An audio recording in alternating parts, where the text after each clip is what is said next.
સમૂહ લગ્નનું આયોજન કર્યું છે, શું કહેશો? માતાજી મેળીમાંની સિકોતરમાંની અસીમ કૃપા, મા શક્તિમાંની અસીમ કૃપાથી અમારા ગુરુદ્વારો 48 પરગણું માલનપુર શ્રી જીતુ બાપુએ અમને પ્રેરણા આપેલી કે તમે ધાર્મિક કાર્યમાં જોડાઓ અને તમે કંઈક સત્કર્મ કરો, જેથી કરીને પાછલી પેઢીને માતાજી જેવા પરચા આપતી રહે. તો મેં મારા ભાઈ કિશને વિચાર્યું કે આપણે 5 ગરીબ દીકરીના સમૂહ લગ્ન માતાજીએ રાખવા. તમારો 20મો પાટોત્સવ આવતો હતો, એ દિવસે આપણે નિર્ધારિત કરીને માની રજા લઈને આપણે આગળ પગલું ભરીએ.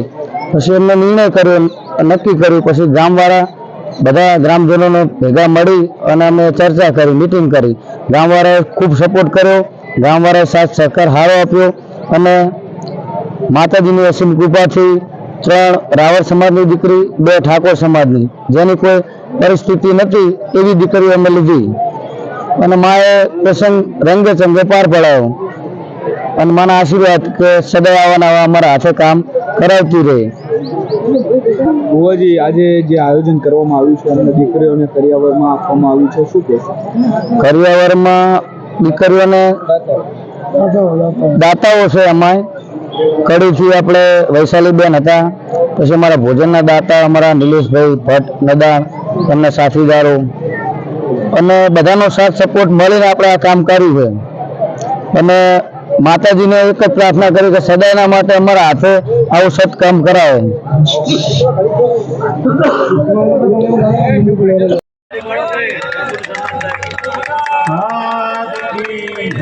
આદેશ આદેશ.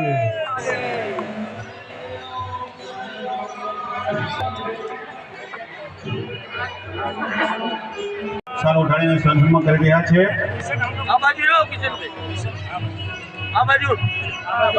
બોલો સિકોતર મહારાજ કી જય, મેરડી મહારાજ કી જય.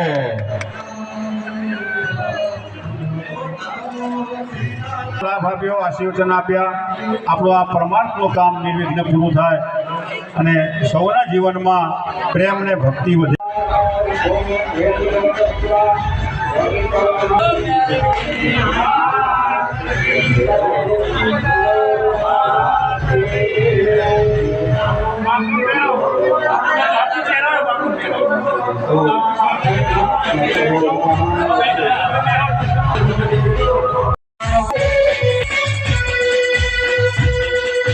સારું હોય તો ભેરો નકવા મરિયાનું